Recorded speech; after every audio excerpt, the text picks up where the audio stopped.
ಎಲ್ಲರಿಗೂ ನಮಸ್ಕಾರ ಸ್ನೇಹಿತರೆ, welcome back to my channel. ಇವತ್ತು ನಾನು ಮಾಡಿ ತೋರಿಸ್ತಾ ಇರೋದು ಮಾವಿನಕಾಯಿ ಉಪ್ಪಿನಕಾಯಿ ಸ್ನೇಹಿತರೆ.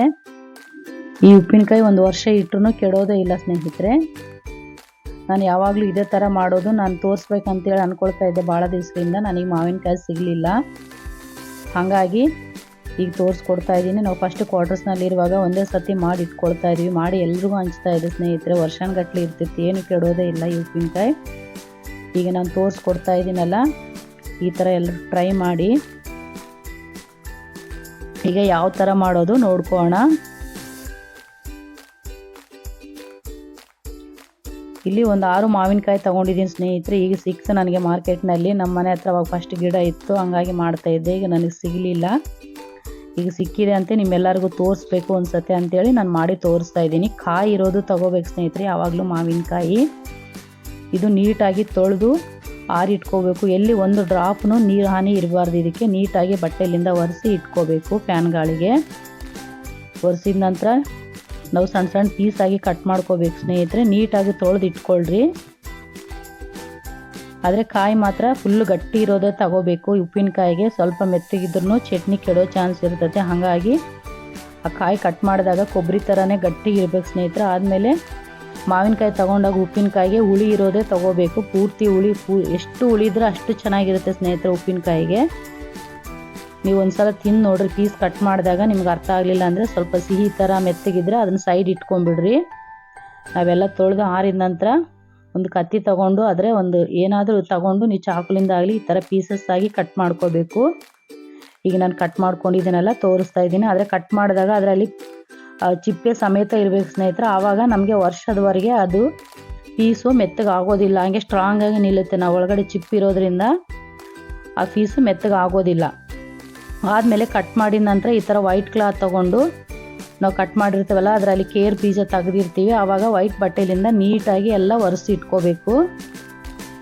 ಸ್ವಲ್ಪ ಚಾಕಿನಿಂದ ಕಟ್ ಮಾಡಿದಾಗ ಕಿಲಿಬು ಅದು ಇದು ಹತ್ತಿರ್ತೈತಲ್ಲ ಡೆಸ್ಟು, ಮತ್ತು ತೊಳ್ಲಿಕ್ಕಾಗೋದಿಲ್ಲ. ಹಾಗಾಗಿ ನಾವು ಬಟ್ಟೆಲಿಂದ ಕ್ಲೀನ್ ಮಾಡಿ ಇಟ್ಕೋಬೇಕು. ಈ ಥರ ಪೀಸಸ್ ಆಗಿ ಕಟ್ ಮಾಡಿ ಇಟ್ಕೊಂಡಿದ್ದೀನಿ ನಾನು ಸ್ನೇಹಿತರೆ. ಉಪ್ಪಿನಕಾಯಿ ಮಾಡುವಾಗ ನಾವು ಎಷ್ಟು ನೀಟಾಗಿ ಸ್ವಚ್ಛವಾಗಿ ಮಾಡ್ತೀವೋ ಅದು ಅಷ್ಟು ಚೆನ್ನಾಗಿ ಬಾಳಿಕೆ ಬರುತ್ತೆ.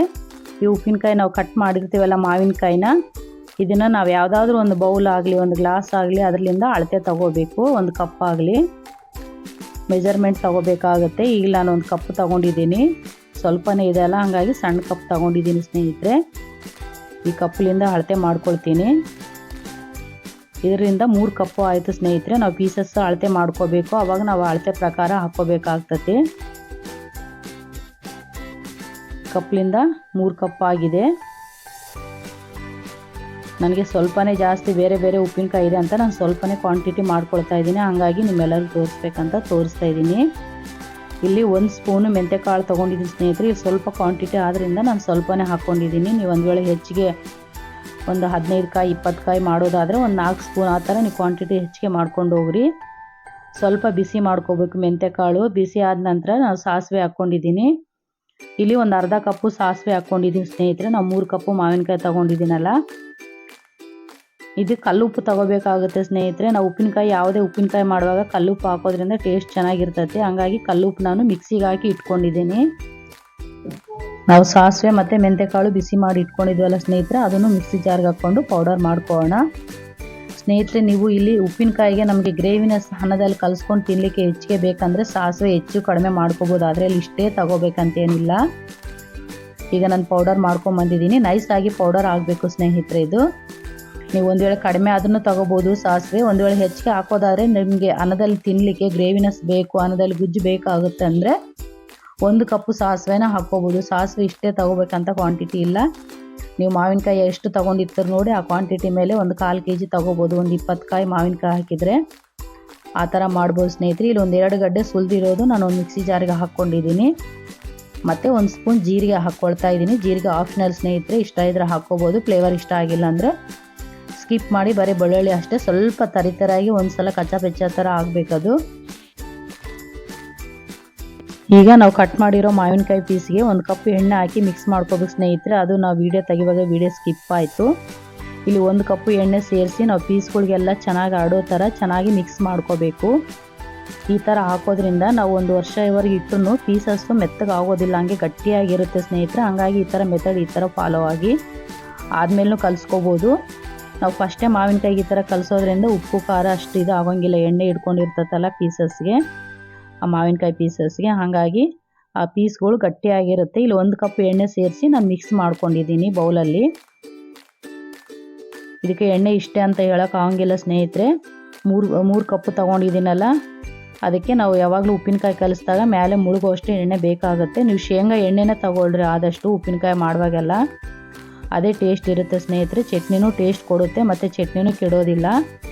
ಇಲ್ಲಿ ನಾನು ಒಂದು ಅರ್ಧ ಕಪ್ಪು ಉಪ್ಪು ಸೇರಿಸ್ಕೊಂಡಿದ್ದೀನಿ ನಾನು ಮಿಕ್ಸಿಗೆ ಹಾಕಿದ್ದು, ಮತ್ತು 1 ಕಪ್ಪು ಖಾರದ ಪುಡಿ ಸೇರಿಸ್ಕೊಂಡಿದ್ದೀನಿ. ನಾವು ಮತ್ತೆ ಮಿಕ್ಸಿಗೆ ಹಾಕಿ ಇಟ್ಕೊಂಡಿದ್ದೀವಲ್ಲ ಸಾಸಿವೆ ಮೆಂತ್ಯ ಪುಡಿ, ಅದನ್ನು ಸೇರಿಸ್ಕೊಂಡಿದ್ದೀನಿ